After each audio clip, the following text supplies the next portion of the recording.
proposito di sindaci, noi abbiamo qui un altro sindaco, è il sindaco di Venezia, Luigi Brugnaro. Sindaco, buongiorno e ben trovato qui a Radio 24. Buongiorno Alessandro, buongiorno a voi. Buongiorno. Eccoci. Allora, caro sindaco, la sicurezza intanto, perché insomma cosa si teme? Ho letto che sul Carnevale di Venezia lei auspica qualcosa di...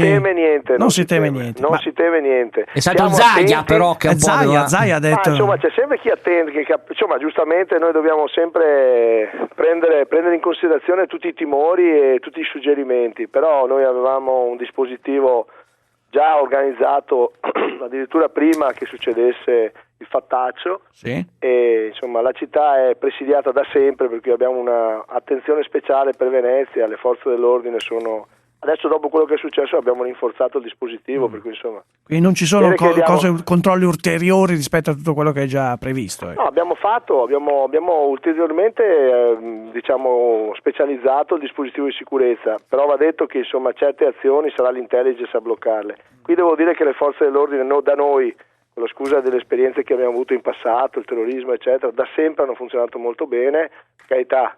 Tutto è migliorabile, tutto è perfezionabile, eccetera, ma questo posso garantire che è una città sicura e soprattutto serena. Dopodiché, ovviamente, come tutti, siamo molto arrabbiati, siamo molto, molto, molto tristi per quello che è successo, ma penso che da Venezia debba ripartire un'idea politica dell'Europa. Ma ha visto che oggi Corriere della Sera Stella un po' la irride proprio sull'idea che lei ha lanciato a questo proposito, perché lei ha detto ma Venezia si offre. Stella mi irride da quando io ho cominciato a fare il sindaco, per cui... Ma cos'è una faccenda personale? No, non lo so, questo dovrebbe chiedere a lui, insomma, io non... Però lei ha detto Venezia si rende disponibile in nome del suo passato, che era un ponte, e un ponte anche a volte molto combattivo, perché si difendeva nel Mediterraneo rispetto all'Islam, all'impero ottomano e così via. Lei dice, cari Obama, caro Putin, venite qui. Ecco, venite qui. Parliamo di qua. Sì, ma scusate, queste sono semplificazioni giornalistiche che solo Stella riesce a fare, no? Perché i lettori di Stella vogliono cose semplici. Il discorso è un po' più complicato. Noi abbiamo una città accogliente da sempre. Qui in questa città ha dato segnali importanti di integrazione alle varie comunità. Dal ghetto degli ebrei, voi sapete che il prossimo anno ci sarà il 500° del ghetto, una comunità che si è integrata perfettamente, che ha dato molto alla città, parlo dei secoli ci sono gli islamici, il fondaco degli egiziani, dei turchi, la stessa città che non c'è dubbio Venezia sia il centro comunque della cristianità e del cattolicesimo. Noi siamo quelli che hanno salvato il Papa nei tempi che lo cercavano, abbiamo fermato i turchi a Lepanto. Però abbiamo una tradizione di integrazione, qui ci sono religioni, culture, razze. Quello che noi stiamo cercando di dire è che a Venezia il Doge era eletto dal popolo, era una democrazia, la prima democrazia d'Europa. Ma il Doge qui, a differenza delle altre cortigiane che c'erano nelle altri stati europei, era circondato da diplomatici, per cui la storia nostra è la diplomazia. Quindi lei lancia questo ruolo, questo ruolo per non è Venezia. la semplificazione di fare un convegno qui grandi della terra, sarebbe veramente ridicolo e solo Stella può cogliere questo aspetto. No, noi pensiamo a un percorso che parte dai bambini, noi abbiamo dei progetti che vanno avanti da anni ormai, di integrazione tra bambini dei vari stati, turchi, islamici, con la città di Israele, e facciamo dei disegni a più mani, per cui deve partire da una logica di integrazione tra i bambini e tra le persone. Di integrazione e di inclusione. Sì, e a Venezia potrebbe diventare, se il governo volesse, questo atteggiamento che alcuni contestano di troppa attendismo, io lo vorrei leggere in maniera diversa come un atteggiamento di prudenza.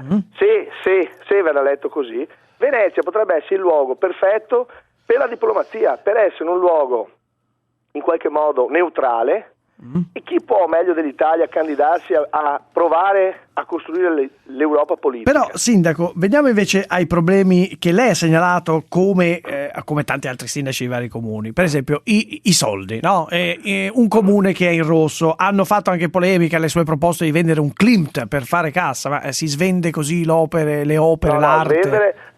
Svendere no, si fa cassa, però a me però tutte le polemiche volete, ma svendere no. Ma si può vendere un Klimt, voglio dire. Vabbè, un Klimt è un quadro come tante altre opere d'arte prestigiosissime.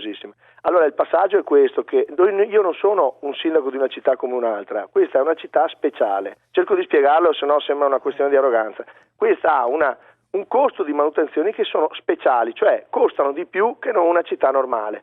Parlo del centro storico e delle isole, tant'è che c'è una legge, lo diciamo anche ai telespettatori, ai radioascoltatori, c'è una legge che garantisce la specialità di Venezia, cioè spiega come una città che vive sull'acqua ha dei costi diversi. Pensate che per pulire la città, parlo sempre e soltanto del centro storico e di Murano e delle isole, noi la scopiamo tutti i giorni, può sembrare anche una battuta, a mano. Cosa vuol dire? Che abbiamo un delta di costo solo per le pulizie, di differenza di costo rispetto a una città normale all'anno di 30 milioni di euro. Ma avrete più risorse, no? Avrete più fondi? No, non abbiamo più risorse, no, le pagano i cittadini veneziani, cioè che sono ipertassati. Se voi mi dite come fa adesso lei sindaco se il governo non le darà niente, io ho fatto un'operazione verità e negli ultimi anni i governi che si sono succeduti ci hanno tolto tutti quanti i fondi per le manutenzioni, cioè la città viene giù. Quindi lei cosa chiede? Ci dica cosa chiede? Allora noi abbiamo fatto una domanda di ricostituire il comitatone che è previsto dalla legge speciale, dove devono esserci date quelle risorse previste dalla legge per fare le manutenzioni straordinarie. Noi abbiamo i pali che marciscono continuamente, cioè perché l'acqua è salata e dobbiamo cambiarli continuamente, 2 o 3 volte l'anno a seconda della situazione. Abbiamo gli intonaci che vengono giù perché l'acqua salsa, evidentemente mangia l'intonaco che vanno continuamente. È per quello che vuol vedere il Klimt. Io evidentemente dico, allora al governo dico faccia la sua parte, ma l'ho chiesto in maniera non arrogante, non vorrei che questo sembrasse. Ho detto voglio rilanciare la città, voglio ricominciare da Porto Marghera, sono 40 anni che non si fa più niente, abbiamo perso 40.000 posti di lavoro. Io ai miei giovani, quella ragazza che è morta, parliamoci chiaro, era una ragazza, un cervello in fuga, vuol dire che a Venezia non siamo stati capaci, tutti noi, mi metto anch'io dentro, di dare una prospettiva a un giovane che trova un lavoro qui da noi. E allora noi dobbiamo rilanciare la città, abbiamo bisogno di fare le manutenzioni ordinarie del centro storico, ma soprattutto anche pensare a un piano di sviluppo e di rilancio. Però, cosa sto facendo adesso, finisco subito, è quello di ho tagliato tutto il tagliabile, tutto quello che potevo tagliare, ho tagliato tutti gli incentivi ai dipendenti comunali, tutto, non c'è più niente, c'è lo stipendio basico, penso siamo quelli che prendono meno soldi di tutti. Ho tagliato dove le vorranno bene i comuni, le vorranno bene. Ma no, ma non è vero, cioè capiscono, no, io ho fatto un'operazione verità, non è una questione di cattiveria, ci stiamo provando tutti insieme, ci sono tante persone di buona volontà, mi creda, questa città vuole reagire, è la città più resiliente al mondo. Cioè la realtà è che noi ci stiamo offrendo non soltanto, noi non vogliamo la carità da nessuno, vogliamo rilanciare le aree di Porto Marghera, dobbiamo riattivare qui l'economia. Ma io non ho capito i soldi non ho capito i soldi. Però io su questo posso spezzare una piccola lancia. Io preferisco un sindaco che dice se io i soldi non ci sono, più che tassare io vendo anche le grandi opere che tanto in mano ai privati comunque faranno redditi e verranno resi fruibili. Io preferisco una cosa. Tra l'altro, scusi, aggiungo aggiungo anche la legittimità di quello che sto dicendo, a prescindere che comunque è sempre l'ultima risorsa, chance, è chiaro, l'ultima ovviamente. Però le dico, la legge prevede che noi garantiamo le collezioni certo. tutta la storia della città, quello non vengono toccate. Noi abbiamo dei quadri, non c'è soltanto il Klimt che è tra l'altro quello che ha fatto più scalpore, ma ci sono dei quadri diciamo moderni che sono semplicemente valori e che magari il pubblico non ha neanche le superfici espositive per valorizzare. Ma è un'ultima spiaggia o è una cosa concreta? No, allora io sto facendo le opportune verifiche di legittimità, evidentemente. Io le cose che dico poi le faccio, lentamente le faccio. È chiaro che se arrivassero risorse diversamente, noi stiamo intanto valorizzando, cioè non ha senso, non è che parto da questa cosa qua. Per esempio la tassa sui turisti, a me ha colpito, una bella tassa sui turisti, perché non si possono. Allora, le spiego, ci sono le leggi, qualcuno dice mettiamo i tornelli, chiudiamo la città, eccetera. Allora, detto che sarebbe da aprire il discorso se è il modo o no di fare le cose, eccetera, non si può. Ci sono le leggi in Europa, c'è la libertà di circolazione delle persone, non è possibile, tecnicamente non è possibile. Però cosa abbiamo pensato noi? Di andare assieme ai privati. Allora io sto trattando da 2 mesi con le compagnie delle navi da crociera perché siano loro a darci un contributo volontario sulla base in cambio di servizi che noi concediamo a loro, di un'attenzione particolare, una disponibilità particolare verso le imprese private. Lo stiamo facendo con i privati che costruiscono, con quelli che vogliono venire a investire. Pensate che io ho trovato uno sbilancio di quest'anno di 30 milioni di euro. A oggi vi posso dire che chiuderò il bilancio in pareggio.